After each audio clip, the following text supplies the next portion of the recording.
Bueno, vamos a comentar lo que es el ajuste de las reacciones químicas y cómo lo podéis hacer, ¿vale? Se puede hacer a veces a ojo, por decirlo de alguna manera, pero vamos a ver una estrategia para que os dé bien el ajuste, ¿vale? De una manera certera. Vamos allá, mirad.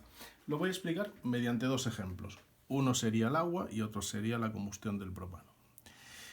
Sabéis que en una reacción química tenemos reactivos y productos a un lado y al otro. ¿Qué sucede en una reacción química? En una reacción química lo que sucede es que tenemos un tipo de moléculas antes y otro tipo de moléculas después, pero esas moléculas tienen que estar formadas por los mismos elementos. Lo único que va a suceder es que en una molécula se van a romper los enlaces para formar nuevos enlaces, para formar nuevas moléculas, pero lo que son los elementos siguen siendo los mismos. Ley de conservación de la masa de Lavoisier, por tanto, el número de átomos antes de cada clase tiene que ser igual al número de átomos de cada clase después de la reacción. Bueno, pues vamos a ver el ajuste mediante un ejemplo. Lo pongo primero sin los coeficientes estequiométricos, que van a ser los numeritos que me permiten ajustar. Esto sería, digamos, una información cualitativa. Es decir, me está diciendo que el hidrógeno más el oxígeno me puede dar lugar al agua. ¿Vale? Digo que es una información cualitativa, porque cuantitativamente no está ajustada. ¿Qué significa eso? Vamos a ver lo que significa eso. Vamos a ver, en los reactivos tengo dos hidrógenos, ¿vale? Del H2, y aquí en los productos también tengo dos hidrógenos. Es decir, el hidrógeno estaría ajustado, pero en cambio tengo dos oxígenos, dos átomos de oxígeno, y aquí solo tengo un átomo de oxígeno. Por tanto, la reacción, en este caso, no está ajustada. Hay que ajustarla. ¿Cuál va a ser la estrategia? La siguiente, mirad. Se podría hacer a ojo fácilmente en este caso, pero lo vamos a hacer con la estrategia que os comenté de los coeficientes estequiométricos. Ponemos unos coeficientes que no sabemos qué números son, por tanto vamos a llamarles en este caso A justo delante de la molécula de hidrógeno, B justo delante de la molécula de oxígeno y C justo delante de la molécula de agua. Y me fijo, cojo cada uno de los elementos diferentes que hay en la reacción, en este caso solo hay elemento hidrógeno y elemento oxígeno. Bueno, vamos a empezar por el hidrógeno.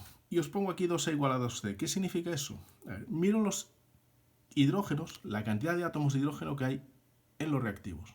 2 por A, 2A, no hay más. Y en los productos 2 por C, 2C. Entonces se va a cumplir que 2A necesariamente tiene que ser igual a 2C. En el oxígeno tendríamos 2B igual a 1C. Por tanto, pues pongo aquí 2B igual a C. Es decir, estas son relaciones que tienen que guardar entre sí sus coeficientes estequiométricos para que se cumpla que el número de átomos de cada clase a un lado y al otro es el mismo. Y a partir de ahí ya empiezo a tirar del hilo. Pongo primero un valor. Por ejemplo, A igual a 1. Podríais decir A igual a 1, A igual a 2 o A igual a 50. Eso es indiferente. ¿Por qué? Porque lo que voy a tener es una relación coherente de los coeficientes. Entonces puedo coger A igual a 1 y a partir de ese A igual a 1 obtengo los demás. Sustituyo aquí 2 por 1, 2 igual a 2C y despejo C igual a 1, obvio. En el oxígeno pues hago lo mismo. Como tengo que 2B es igual a C, C la hallé antes, entonces tengo que 2B es igual a 1, por tanto B igual a 1 medio. Voy ahora a esta reacción y sustituyo las letras por los numeritos, que sería 1, ya no lo pongo, B 1 medio y C 1, que ya no lo pongo. Entonces me queda H2 más 1 medio de 2 para darme H2O. Si miráramos, hiciéramos las cuentas del número de átomos de hidrógeno y de oxígeno a cada lado, veríamos que coincide 2 de hidrógeno, 2 de hidrógeno, 2 por 1 medio, 1 de oxígeno, 1 de oxígeno. Si queréis que os quede más bonito con números naturales, simplemente multiplicáis por el mínimo común múltiplo si hay denominadores, en este caso es 2, multiplicamos todo por 2 y os queda 2H2 más 2O, más O2, perdón, para dar 2 de H2O. Si miráis el número de elementos o el número de átomos de cada elemento a un lado y al otro, veis que coincide 2 por 2, 4, 2 por 2, 4, 2 de oxígeno, 1 por 2, 2 de oxígeno.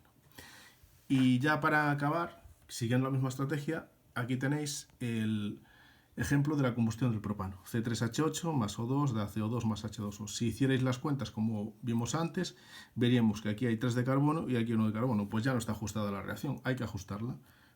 Con la misma estrategia ponemos los coeficientes A, B, C y D y miramos de cada elemento que se cumpla que lo que hay en los reactivos y los productos sea una igualdad.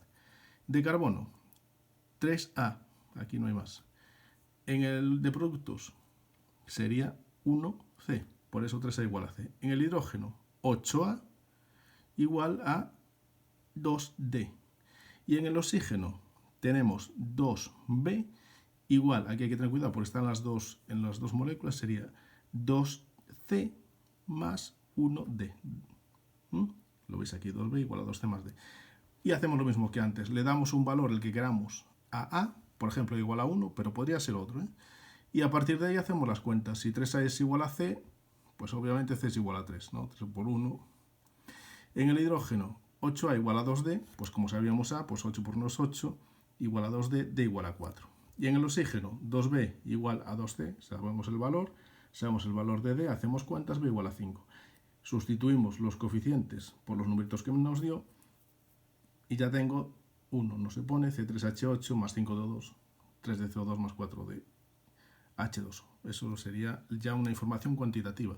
Si miramos si se conservan los átomos de cada clase, veríamos que sí. 3 de carbono, 1 por 3, 3 de carbono, 8 de hidrógeno, 2 por 4, 8 de hidrógeno, y 10 de oxígeno, 2 por 3, 6, más 4 por 1, 4, 10 de oxígeno. ¿Vale? Pues esta es la forma de ajustar mediante esos coeficientes estequiométricos que además me van a servir para hacer después los cálculos estequiométricos, que ya lo veremos en las reacciones químicas.